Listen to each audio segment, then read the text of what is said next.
Hello and welcome back.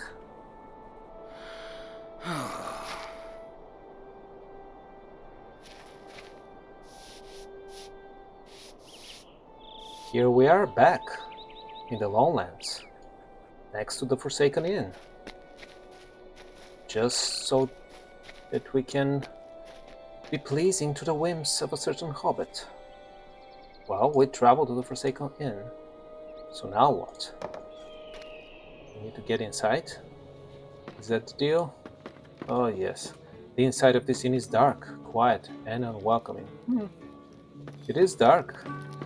It's not quiet, and it's not unwelcoming, so you got 2 out of 3 things wrong. Bingo Boffin. I cannot imagine a more different common room than the ponies. And it's not that dark either. I cannot imagine a more different common room than that of the prancing pony, Bassador. This one is oppressive and unwelcoming for certain. For certain, yeah. To you, maybe. Do you think it's unwelcoming and oppressive to everybody? It may be just as well, for the revelry and merriment of Bree's renowned pony threatened to stall my journey there for good. Uh-huh. Okay. This is a still and silent crowd, except for those two. This is a still and silent crowd, and it is very different than that of the prancing pony. Milo was a friendly fellow, and I hope he was not upset by our hasty departure, but it is important not to stay in comfort for too long or hang over in one place, or the whole journey will be endangered. I said this was a dark and dreary place, but look at those two in the corner. They seem to be colorful characters, and I do not fit in with the rest of the assemblage. Let us see what has gotten them so worked up, shall we? Interesting. The lost treasure? What are we talking about here? This may be a dark and dreary place, but look at those two. Interesting. Those two? Theodore Gors and Haley Meadowsweet. Okay. Supposed to talk to Theodore Gors. Okay, fine. It's always a pleasure to speak with admirers. How do you know I'm an admirer of yours, Theodore? You're a master treasure seeker? Okay, one of those again. Hello there. Can I help you with something? Unless you must have heard my name and desire to hear more of my exploits. It is always a pleasure to speak with admirers. I was just telling Haley here of some of my greatest finds, and she was held in rapt attention. There's no doubt you would be as well. Yeah, I have my doubts though. A quick glance at Haley Meadowsweet proves that this may not have been entirely the case. Yeah, not with her either, huh? Yes, I'm the great Theodore Gors, master treasure seeker and wanderer of the wild lands. Which wild lands precisely? The lowlands? If there is treasure to be found in the hidden places of this world, I've already been there and found it. Oh, well, you got me there. You got me there, Theodore. My deeds are extensive and well documented, and my virtues similarly well known. I'm so accomplished in this field that only one thing remains for me to retire. Oh man, I haven't seen such a megalomaniac speech in a while. Crazy. Jesus.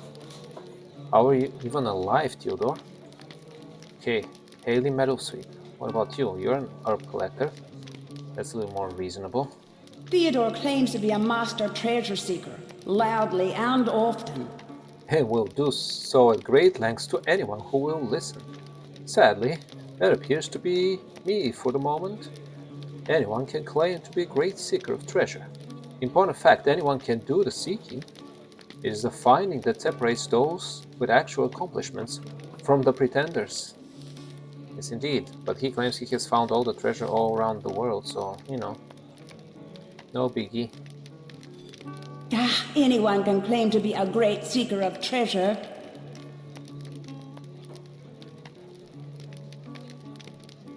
Yes, I'm the great Theodore Gors, master treasure seeker.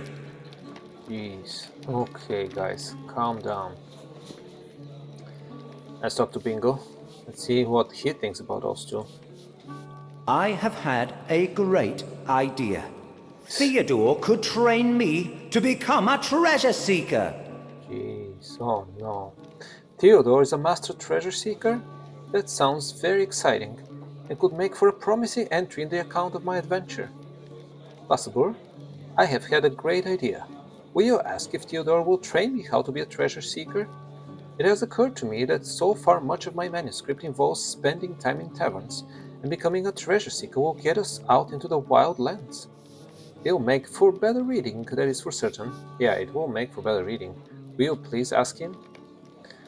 I wouldn't, because he has already found all the treasure there is in the world and he's about to retire, so what point is there for you to be trained in treasure seeking if there is no treasure left, right?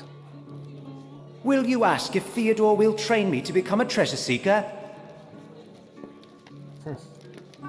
Anything you wish to say, Haley? Theodore could train your friend to be a blustery, self-important braggart. But that's all. Your hobbit friend would be better off asking Theodore for training to become a blustery, self-important braggart, if you ask me. Exactly. What's that? Your hobbit friend wants to become a treasure seeker? I would love to teach him, but alas, it is not something that can be easily taught. If he does not have the natural proclivity for such adventures, he will be resistant to any training I might give to him. Also, I'm about to retire, and intend to spend my time regaling Haley here with tales of my interesting and eventful life, so I would appreciate being left alone to do so. Theodore thinks for a moment, and then speaks apologetically. I do not mean to be so brusque. Here, take this riddle. It is apparently a clue to a treasure somewhere in the lowlands, a treasure I never found. If the two of you can solve this riddle and find the treasure, perhaps I'll be able to teach the both of you something after all. Good luck to you and goodbye. So, there is treasure left after all, huh? And you don't wish to find it by yourself? Theodore hands you a small parchment with a riddle on it. The parchment I gave you is the clue to a treasure I never found. I think the riddle indicates a waterfall nearby, and perhaps a fallen tree. The riddle seems to describe a number of things that might be significant. It sounds like there may be a waterfall nearby, and the last line makes me think of fallen trees. Blanketed in the shadow of only morning sounds like it is describing a direction or a time of day. Yeah, blanketed in the shadow of only morning. Where do shadows fall in the morning but not in the afternoon? It does not seem so hard to me, but I'm delighted that Theodore was stumped by this riddle. What about you, Bingo? May I see the riddle? This is a tough one. You show Bingo the riddle, and he closes his eyes, deep in thought. This is a tough one, Musselburgh. Maybe you should study the riddle some more and see if it seems to describe anything specific. Okay, let's take a look at the riddle. Theodore's riddle.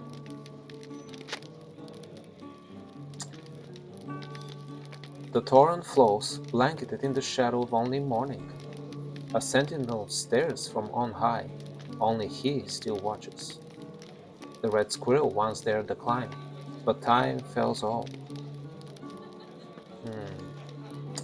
Okay, interesting. Let's think about it. Luckily for me, I remember, and if you guys watch one of my much earlier episodes, you'll see I remember this strange weird place here with a small waterfall, and it kind of resonated with what the saying was talking about. There are not that many waterfalls in the lowlands anyways. So yeah, let's read this again. The torrent flows, blanketed in the shadow of only morning. Yeah, only morning. Then it's sunny. A sentinel stares from on high, only he still watches. Well, not exactly, but you know. The red squirrel once dared the climb, but time fells all. I'm not so sure about that. I don't see a tree that has fallen down here. Is there?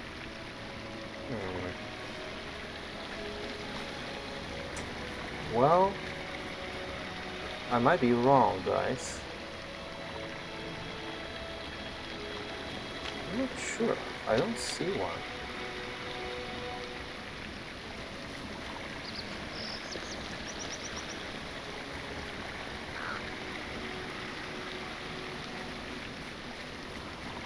Well, let's double check. Maybe let's climb on top and check from there. But the whole thing is ridiculous anyways, because we have a charlatan, or at least a megalomaniac of a treasure hunter.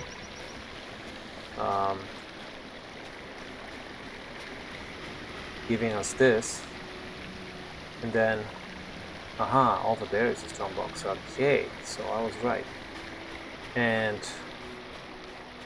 on top of that, I think we can climb from this side, right? Okay, can we climb from here? On top of that, I have to find it instead of Bingo, who is supposed to learn about adventures and stuff. So I am finding this with the help of a ridiculous treasure hunter on behalf of would-be adventurer.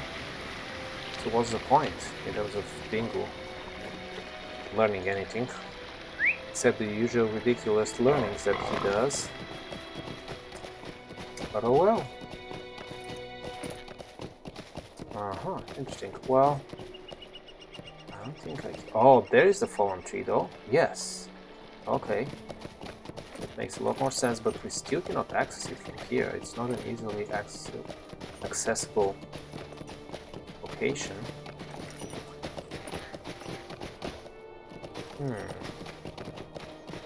I actually do not know how to get there. I really don't.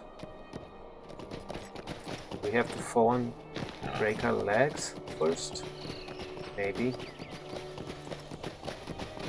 Let's see. So from here... Okay. Oh no, there's a path. But how is that path? Where does it come from? Way over there? Okay, well, doesn't matter. We can go from this side without too much trouble.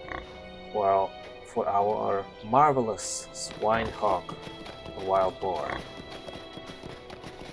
Right, swinehawk? No injuries, 0. Thank you so much. Now let's carefully tread here. Jump box is over there. I think we should just carefully move on to that log.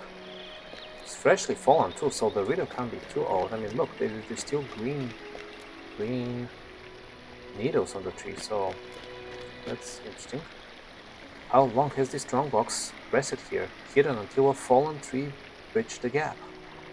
Yeah, so the fallen tree might be a new event, while the strongbox being here might be something evolved. We don't know. It's a good adventure for me, but not for Bingo. Oh well. Let's open it. The strongbox is empty, save for a single parchment containing cryptic phrases. Like what? Can't even read them, huh? Oh well. So bring the cryptic message to Theodore Gors in the Forsaken Inn. Okay, we can try. We can try to do that. Okay, should see you over there at the Forsaken Inn in a bit. There is the back of the Forsaken Inn. Let's see. There we go. Fly through here. Yeah, that was a good riddle. I wonder how Theodore got in possession of it. Yeah, he's a pretense of a real treasure hunter. So let's see. What say you, Bingo? You found the treasure Theodore could not? Incredible! Perhaps I should ask you for treasure-seeking lessons, possible? Excuse me. I have to clear my throat real well. Excuse me. You solved the riddle and found the treasure? What? I don't believe it. Do I need to clear my throat yet again? You tell Theodore that, disappointingly, there was no actual treasure, and the strongbox contained only a parchment with a cryptic message on it. Disappointed? I'm not disappointed at all. Do you see what this means? This means that someone else found the treasure first and replaced it with this message. Someone beat the master treasure seeker at his own game. The retirement is off, possible. I have a treasure to find. Why now? You weren't interested in finding it before. Theodore takes the cryptic message from you and pores over it excitedly.